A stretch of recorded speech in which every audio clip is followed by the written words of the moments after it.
अखिल भूमंडले सर्व शिरोमणि मुनि समाज के संस्थापक आदि मुनीश्वर योगेश्वर सद्गुरुदेव शिव मुनि महाराज की जय। उपस्थित साधु सज्जन वृंद, संत वृंद, साधक वृंद, आध्यात्म ज्ञान के जिज्ञासुओं और प्रेमियों, आप सबको मेरा कोटिशः नमन, सप्रेम जय जू। तो आज अपरिग्रह की चर्चा हो रही है। इससे पहले जो हम लोग चर्चा किए हैं अभी फिर उसी पर ही चर्चा करेंगे आगे, है ना। तो सदगुरु की वाणी भी अद्वितीय है। तो अपनी भूल पर हम लोग चर्चा कर रहे थे। जिमि सौरभ मृगिना भी बस तू पर, मृग तृण सूंघी मरेऊ, ज्यों सपने में भूप रंक भय, तस्करी कर पकड़ेऊ। यही चर्चा चल रही थी। जैसे मान लीजिए सपना देख रहे हैं, बोल रहे हैं गुरुदेव कि राजा साहब सपना देख रहे हैं, सम्राट है, राजा है, उसके पास धन की क्या कमी, पर सपने में वो रंक यानी बहुत गरीब हो गए। सपने में गरीबी इतनी है कि वो चोरी कर रहे हैं और चोरी करते हुए पकड़े भी गए। तो ये किस तरह का भ्रम है। स्वप्न में, भ्रम में खुद को भूले हुए हैं कि वो राजा है। सपने में देख रहे हैं गरीब है, तो सपने में उनको पता ही नहीं है कि वो राजा है ना। सपने में भ्रम में है कि वो इतना गरीब हो गए हैं। बाप रे, इतनी गरीबी कि कष्ट माने सहा नहीं जा रहा, तो चोरी कर रहे हैं और पकड़े गए हैं सपने में। बताइए, ऐसी बात हो जाती है। जो समाधिस्थ नहीं है, जो स्वरूपस्थ नहीं है, वो इसी तरह भ्रम में फंसे रहते हैं और धन दौलत को सर्वश्रेष्ठ समझकर उसके पीछे दौड़ लगाते रहते हैं। यश और कीर्ति इसी से बढ़ेगा ऐसा समझ में आता है उनको, और क्या छूट जाता है। जो ब्रह्म ज्ञान धन था, उसको भी सब गंवाया। इससे बहुत पहले हम लोग चर्चा की थी, है ना। तो जो ब्रह्म ज्ञान रूपी धन है उसके पीछे दौड़ लगाना चाहिए, दिन रात कठिन परिश्रम करना चाहिए, साधन ध्यान और तपस्या करना चाहिए। वह काम हम लोग नहीं करते। ऐसी बात बोलना नहीं चाहिए, हम लोग नहीं करते तो गलत बात है, क्योंकि बहुत परिश्रम कर रहे हैं हम लोग, तब तपस्या कर रहे हैं हम लोग, है ना। इसी आत्म बल को, ज्ञान बल को, योग बल को बढ़ाने के लिए तो दिन रात परिश्रम कर रहे हैं। रात्रि 2:30 बजे 3 बजे से उठ करके हम लोग क्या करते हैं, इसी आत्म बल को बढ़ाने के लिए करते हैं हम लोग, है ना। लेकिन बहुत से लोग भ्रमित हैं दौलत के पीछे, और कोई भी झगड़े भी होते हैं तो क्यों होते हैं यह मालूम नहीं। अपने को भूले हुए दोष दूसरे के सर मर देते हैं ना। सारी गलती दूसरे पर डाल देते और अपनी गलती दिखती नहीं, और जो झगड़े होते हैं पूछिए मत। लड़ाई झगड़े दंगा फसाद, ये सब का कारण क्या है? सब अज्ञान है। तो इन अज्ञान से उबरने का, इस अज्ञान को दूर करने का विधि विधान क्या है? योग साधन करना है, प्रणव प्राणायाम ध्यान तपस्या चक्रभेदन ये सब करना है, और कर्म क्षेत्र में यम नियम का पालन पक्का होना चाहिए। उसी पर चर्चा हो रही है। और यह अपरिग्रह का मतलब समझना है हम लोगों को कि बिना परिश्रम किए कोई दौलत लेना नहीं चाहिए, अपरिग्रह। और जो ऐसा विचार कर लेते हैं, दृढ़ संकल्प कर लेंगे, तो वो परिश्रम करेंगे। बिना मेहनत बिना परिश्रम का धन दौलत हम लोग को लेना नहीं है। इस विषय पर चर्चा हो रही है। ज्यों के हरि प्रतिबिंब देखी के, आप ही कूप परेऊ, जैसे गजल की फटिक शिला में, दसन जाए अरेऊ, आपन रूप तुम्हें बिसरेऊ। बहुत बड़ी बात है। जिस प्रकार की, है ना, ज्यों के हरि प्रतिबिंब देखी गए, जिस प्रकार के किसी का प्रतिबिंब देख करके आप ही कूप पड़े, आप ही कूप माने कुएं में कूद पड़े। बचपन की कहानी याद कीजिए जो माता पिता सुनाया करते थे, है ना। वो सियार की बारी आ गई, है ना, आज उसको खा जाएंगे सिंह, है ना, लेकिन वो बहुत चालाक, बहुत बुद्धिमान है। अब सियार बोलिए खरगोश, जो भी अपने कहानी में जो आपने सुना है, वो क्या बोलते हैं, इतना लेट हो गया, एक तो तुम इतने छोटे जीव हो, है ना, और तुम्हें खा करके क्या मेरा पेट भर जाएगा? बोले महाराज मैं क्या करूं? बहुत मुश्किल से खुद को बचाते हुए मैं आया हूँ। बोले क्या बात है? बोले आपसे भी विशाल है ना सिंह से मेरा वहाँ मैंने भेंट मुलाकात हो गया, वो हमको खा जाना चाहते थे, मगर मैं बड़ी मुश्किल से आया खुद को बचाते हुए। तो बोले ले चलो मुझे वहाँ, मैं अभी उसे परास्त कर देता हूँ। बोले चलिए है ना लेके जाते, कहाँ दिखाते? कुएं के अंदर झांको, बोलती इसके अंदर में है। अब क्या करें, सिंह को तो समझ में आया नहीं। कुएं के अंदर जब झांके तो अपनी ही प्रतिबिंब दिखलाई पड़ी उनको, है ना।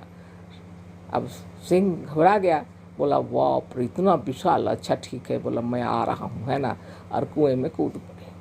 तो ये भ्रम है, सब भ्रम है ना। ज्यों के हरि प्रतिबिंब देख के आप ही कूप परे, जैसे गजलखी फटिक शिला में दसन जाए अरे, आपनो रूप तुम्हें बिसरे। बहुत बड़ी बात है। गुरुदेव शिवमुनि महाराज की जय और सूरदास की जय। हमने उनका कोई ऐसी कविता नहीं देखी, लेकिन गुरुदेव बोल रहे हैं, हम उसमें से अपने सिद्धांत के अनुसार कर दिए हैं।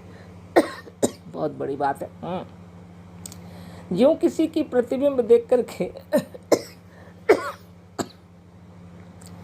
कुएं में कूद पड़ा शेर सिंह, है ना, वैसे ही और भी लिखे हैं।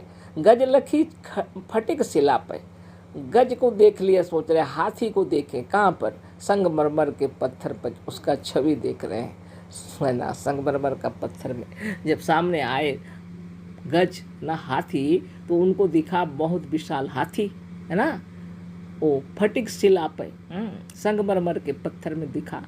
तब क्या करें, दसन जाए अरे, उससे युद्ध करने लगे, है ना।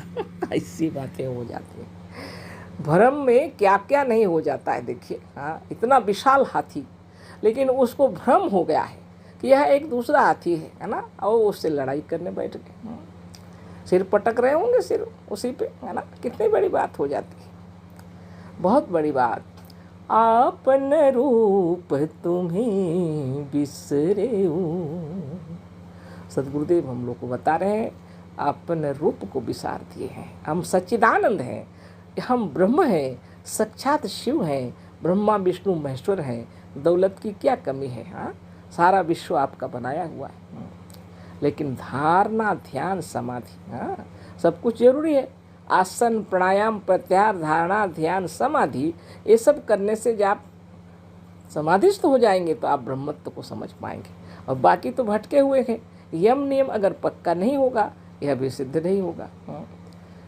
मरकट मुठी छाड़ी नहीं दीनी, घर घर द्वार फिरे, अपना ईश्वर पास तुम्हारे, नाहक भटकी मरे।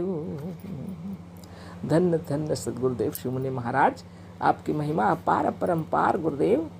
तो मरकट मतलब होता है बंदर।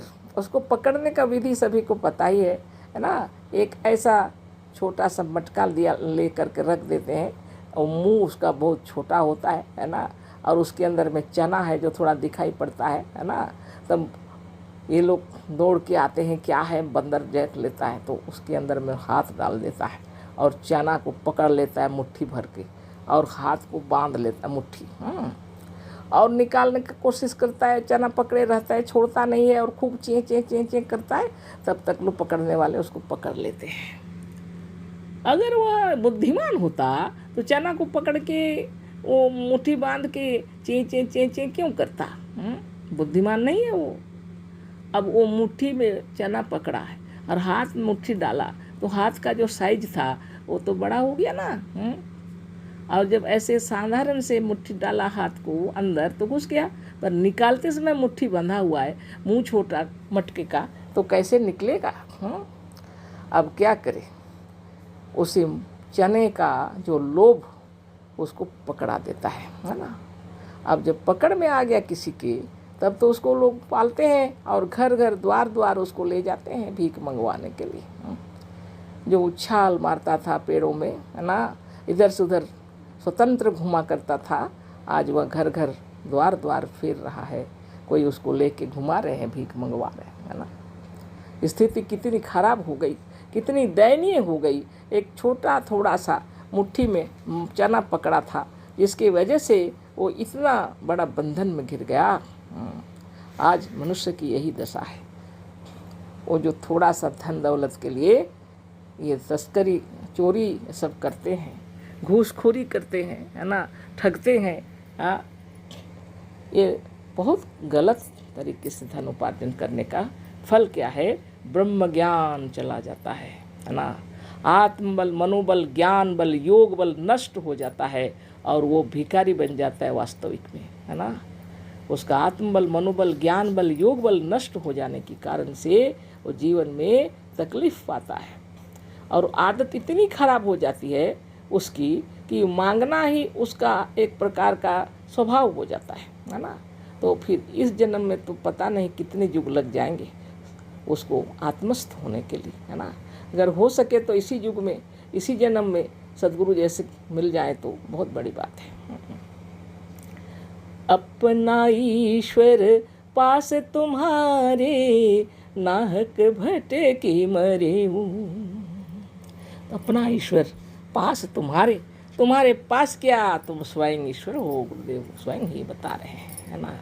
तो आज इसी विषय पर चर्चा हुई है और फिर अगला भी कल करेंगे चर्चा, है ना। तो आगे फिर कल। धन्यवाद। सब प्रेम, जय जीव, अशेष धन्यवाद।